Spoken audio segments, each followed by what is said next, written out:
અજમેર શરીફ દરગાહના સર્વેના મુદ્દે ન્યાયસંગત અને શાંતિપૂર્ણ ઉકેલ લાવવા સમસ્ત વાઘરા મુસ્લિમ સમુદાયની માંગ. વાઘરાના સમસ્ત મુસ્લિમ સમાજના લોકોએ અજમેર શરીફ દરગાહના સર્વેના મુદ્દે ન્યાયસંગત અને શાંતિપૂર્ણ ઉકેલ લાવવાની માંગ કરતું આવેદન પાઠવ્યું. વાઘરા મામલતદારને આવેદન પાઠવવામાં તાલુકામાંથી સેંકડો મુસ્લિમો હાજર રહ્યા.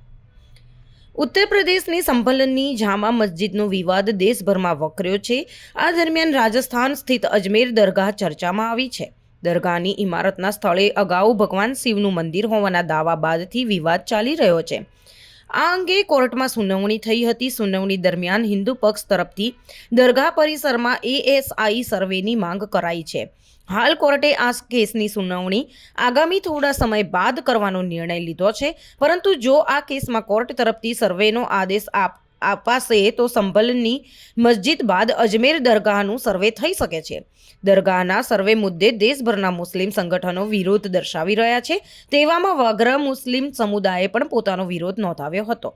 પહેલા તો જેવી બધા ભાઈઓ આવ્યા ગામથી, વાગરા તાલુકાના દરેક ગામડાથી, કે જેમનો મને 2 દિવસ પહેલા ફોન આવ્યો હતો અને એકદમ ટૂંકા સમયની અંદર 24 કલાકની જેટલા સમયની અંદર આપણે આ પ્રોગ્રામનું આયોજન કર્યું અને 24 કલાક જેટલા સમયની અંદર આપણે આટલી બધી સંખ્યાની અંદર હાજરી બતાવી તો આપણું ઈમાન જીવિત છે એ આપણે પુરવાર કરી આપ્યું છે.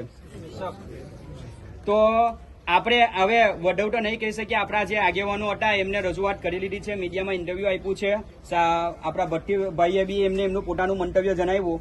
પણ જ્યારે બી જરૂરિયાત મુસ્લિમ સમાજને પડશે ત્યારે આપણે તમામ પ્રકારના શીકવા ગીલા ભૂલી અને એક બનો અને નેક બનોના સૂત્રને અપનાવીને આપણો જે પણ કાયદાકીય સંવિધાનિક હક છે મેળવવા માટે આપણે ભેગા મળીશું.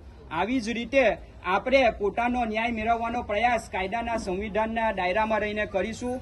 અને જે પણ વ્યક્તિઓ આવ્યા છે અને જરૂરિયાત પડીએ ફરીવાર આપણે મુસ્લિમ સમાજ આહવાન કરે અને એક જ પ્લેટફોર્મ ઉપર આવી અને આવી રીતે એકતા બતાવીએ, બસ એટલી જ આશા અપેક્ષા. અલ્લાહ હાફિઝ, દુઆમાં યાદ. તો વિવાદ ઉભો કરવાની કોશિશ કરવામાં આવી રહેલી છે. તેના માટે આપણે અહીંયા એક આવેદન પત્ર પાઠવ્યું અને તમે લોકો મોટી સંખ્યામાં અહીંયા પધાર્યા. અલ્લાહ તાલા તમારી હાજરીને કબૂલ ફરમાવે અને હુઝુર ગરીબ નવાજ તમારી મનોકામનાને પૂરી કરે. અને આવી જ રીતે આગળ પણ કોઈ પણ પ્રકારની બનાવ બને તો આપણે આવી રીતે સંગઠિત થઈને આપણે આપણી કાયદાકીય પ્રવૃત્તિ આપણે કરીને આપણે એનું સબૂત આપવાનું રહેશે.